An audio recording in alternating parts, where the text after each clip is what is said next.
অল্প টাকায় পাবনায় যাচ্ছি, একটু তো কষ্ট করতেই হবে। বোটিং ফ্রি মানে টাকা লাগবে না, তাহলে আমাদের পকেটের টাকা কিন্তু শেষ। এখন আমরা টাকা তুলতে হলে বাইরে যেতে হবে, তাহলে আমাদের ওই ফ্রি যেটা পাবো সেটাই করতে হবে। কুষ্টিয়া ঘুরতেছিলাম, ঘুরতে ঘুরতে ভাবলাম যে কি করা যায়। কুষ্টিয়া ঘোড়ার ঘাট থেকে নাকি নদী পার হইলেই পাবনা যাওয়া যায়। ওই যে আমার জানুকে দেখা যাচ্ছে, আমার জানু যাবে আজকে, বিনা তেলে চলবে সে।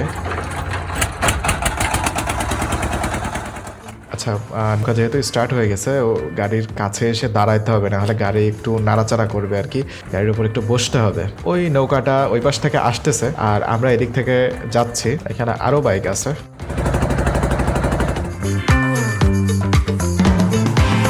আহা, আমার জানো শান্তভাবে বসে আছে। অনেকটা পথ চলে আসছি আমরা। ওই যে দেখা যাচ্ছে হচ্ছে আমি প্রস্তুতি নিচ্ছি, দেখা যাক আজকে তোমার পরীক্ষা হবে, কত বড় রাইডার হয়েছো তুমি।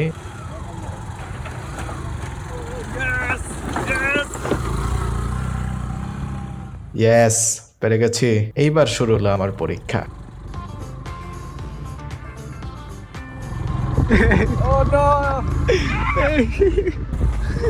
আজকেই প্রমাণ হবে যে আজকে কত বড় রাইডার হয়েছি।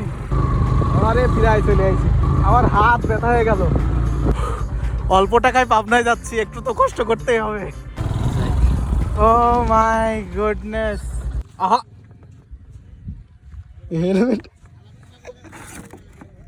হেলমেটের কথা খেয়াল নেই। আমি 3 দিন হলো আমি গাড়ি পুরো ওয়াশ করছি। কি অবস্থায়, সামান্য কিছু টাকা বাঁচানোর জন্যে এই প্যারাটা নিতে হইলো। আল্লাহ, কি অবস্থা! এই তো আর দেওয়া যাবে না।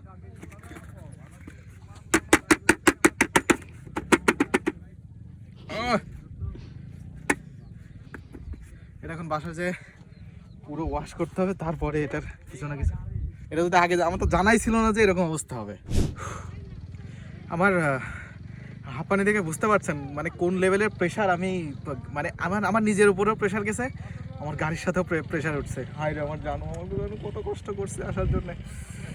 এটা যদি অবশ্য মানে পাবনা ওই দিক দিয়েও যাওয়া যায়, বাক্সের ওই দিক দিয়েও যাওয়া যায়, তো ওই দিক দিয়ে গেলে পুরো ফ্রেশ রাস্তা একদম, কি বলবো, ওখানে কোনো সমস্যা নেই। তো আজকে ভাবলাম যে একটু অ্যাডভেঞ্চারাস টাইপের কিছু করি, গাড়িটা নিয়ে এইদিকে নাকি শর্টকাটে যাওয়া যায়। জাস্ট হচ্ছে নদী, এই যে এটাকে কি নদী বলে জানো? গড়াই না, গড়াই নদী। জাস্ট এই গড়াই নদীটা যদি পার হই তাহলে পাবনার ভিতরে ঢুকে যাব। তো এই যে অ্যাডভেঞ্চার করতে আসে, এই যে আসলে পুরো অ্যাডভেঞ্চারই হয়ে গেছে। এখান থেকে যখন আসলাম, লাইক আমার গাড়ি হচ্ছে 1 গিয়ারে ছিল, আমার হাত ব্যথা হয়ে গেছে, 2 হাতের এই যে এখানে ব্যথা হয়ে গেছে। এই বালুর ভিতরে গাড়ি চালানো যে কি প্যারা, কি কষ্ট, মানে কি বলবো। ওই যে এত দূর, ওইখান থেকে এত দূর আসছি, এখনো সামনে মেবি আরেকটু আছে মনে হয়। এইটুকু পার হলে হচ্ছে পাবনা। এখন দাঁড়ায় থাকে তো লাভ নাই, প্রচুর রোদ, এই জন্য আর কি সানগ্লাস নেওয়া লাগলো। সো যাই আর কি, চা ছাড়া উপায় নেই। বাসায় গিয়ে বকা শুনতে হবে, এই যে ধুলাবালি করছে এগুলো সব বাসায় যখন ধুয়ে দিবে তখন বলবে কি করতে, বলবো কেন সবকিছু, কে বলবে, কে ধোয়াবে, সবাই জানে কে ধোয়াবে। হ্যাঁ, সবারই থাকে। ওকে, লেটস গো।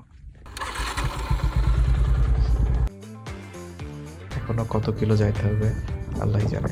পার তো হয়ে গেলাম, বাট এখানে দেখছি একের পর এক শুধু পাহাড়ই পার হইতে হচ্ছে। এখনো কিন্তু অনেক দূর যাইতে হবে। আর আমি ভাবতেছি যে এই রাস্তায় যদি কেউ রাত্রে আসে আর গাড়ি নিয়ে আসে,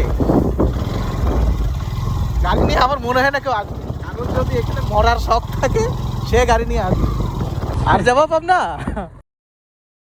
এখান থেকে এখনো কত দূর যাওয়া লাগবে? কত 3 কিলো। রাস্তা কি ভালো আছে তো, যাওয়া যাবে তো গাড়ি নিয়ে? একটা ব্রিজ পাইছি, পদ্মা সেতু 1। ভাগ্য ভালো এখানে টোল দেওয়া লাগবে না।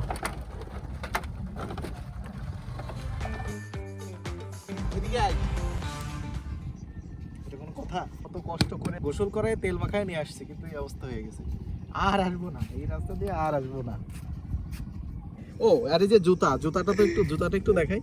জুতাটা তো এখন কমে গেছে, ওইখানে আর একটু বেশি ছিল।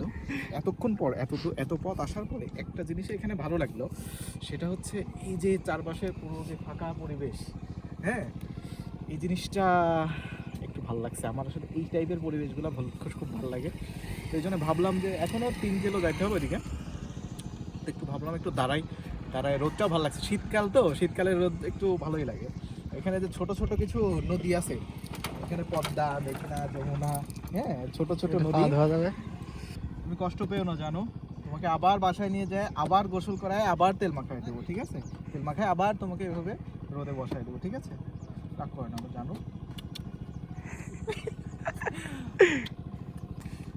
চলো এবার যাই, আগাই। এই যে আরেকটা পাহাড়। হায় আল্লাহ, আবার কি নৌকা পার হইতে হবে? ওই কোনা দিয়ে, ওইদিক দিয়ে যেতে হবে। এদিকে আসার পর আরো কয়েকটা ব্রিজ পার হওয়া লাগছে। আই মিন বুঝতেই পারছেন কিসের ব্রিজ। এটা পদ্মা সেতু 2।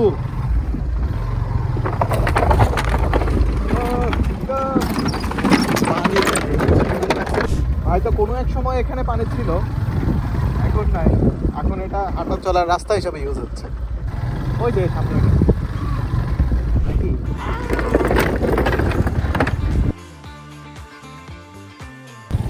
চাইছিলাম অ্যাডভেঞ্চার, আর এখানে আমরা পেয়ে গেলাম অ্যাডভেঞ্চার প্রো ম্যাক্স। অবশেষে হয়তো ভালো রাস্তার দিকে এগোচ্ছি, আর একটু সামনে গেলে হয়তো ভালো রাস্তা পাবো। এটা মনে হয় মেন রাস্তা না, এটা হয়তো সাব রাস্তা। এইবার আমার হাতটাও একটু রিল্যাক্স পাবে, আমার গাড়িটাও পাবে।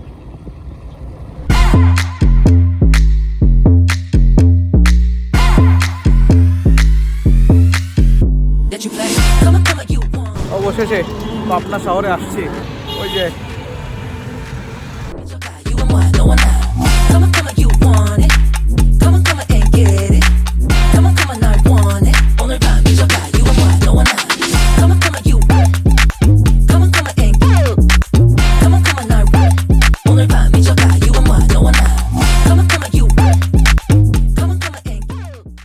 একটা জায়গা সিলেক্ট করছি যেখানে আমরা যেতে পারি আজকে শর্টে আর কি, একটু জায়গাটা ঘুরে দেখবো। সেটা হচ্ছে Rupkatha eco resort. Do you want to party? Cool up, she baby. I won't tell nobody. রিসোর্টটা ভাবছিলাম যে মেন হাইওয়ের কাছাকাছি হবে, কিন্তু এটা দেখছি একদম গ্রামের ভিতরে, মানে কি বলে পাড়া মহল্লার ভিতরে।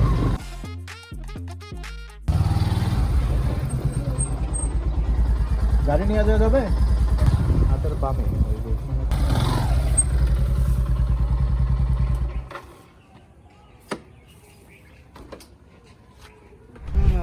আচ্ছা, এটা যে একদম এরকম গ্রাম পর্যায়ে হবে সেটা চিন্তা করছিলাম না।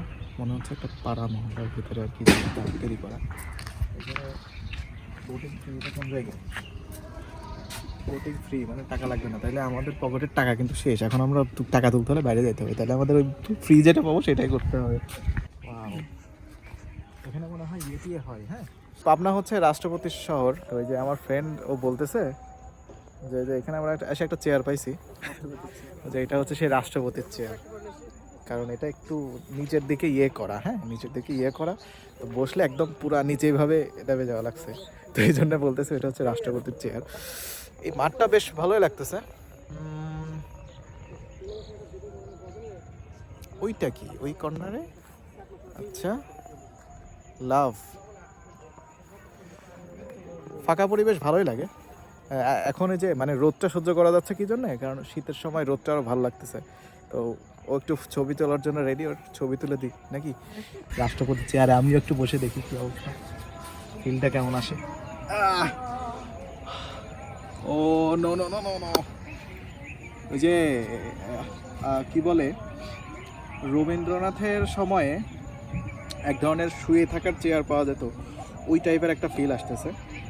ভূতের ছবি দেখছেন? ভূতের ছবিতে যে জঙ্গলের ভিতরে যায় না, এটা ঠিক সেই জঙ্গলের মতো লাগছে। ছোট মানুষ হয়ে গেছে।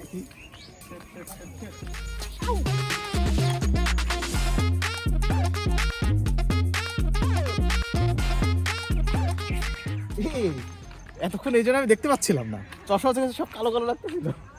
আমি এখন যেখানে বসে আছি আশেপাশে আসলে ক্যামেরাটা ঘোরাতে পারছি না, কারণ এটা হচ্ছে সিক্রেট মিটিংয়ের জায়গা।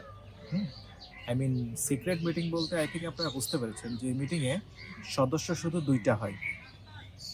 2টার বেশি সদস্য হয় না, আর ওটা একান্তই সিক্রেট। এখানে যে কথা হয় সেটাও শোনা ঠিক না। আর I think you can understand what I মিন।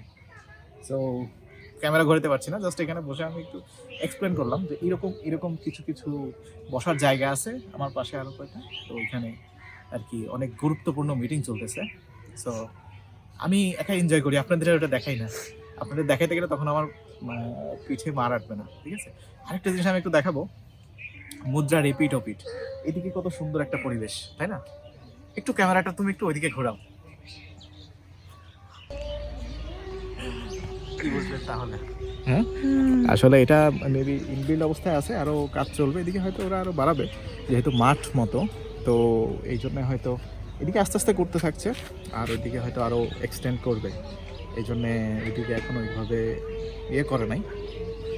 তো দেখা যাক, আরও বছরখানেক পরে এসে দেখবো যে ওইদিকে এক্সটেন্ড হয় কিনা। আমরা বাসা যাবো, ওদিকে আজানও দিচ্ছে। So let's go. কিন্তু এবার মনে থাকলে ভুল করে আর আমি এদিক দিয়ে, মানে কি বলবো, এই যে যেদিক দিয়ে আসলাম সেদিক দিয়ে আর আমি কুষ্টিয়াতে যাবো না। এবার আমি যদি আমার 100 কিলো ঘুরেও যাওয়া লাগে, আমি পাকশি দিয়ে যাব।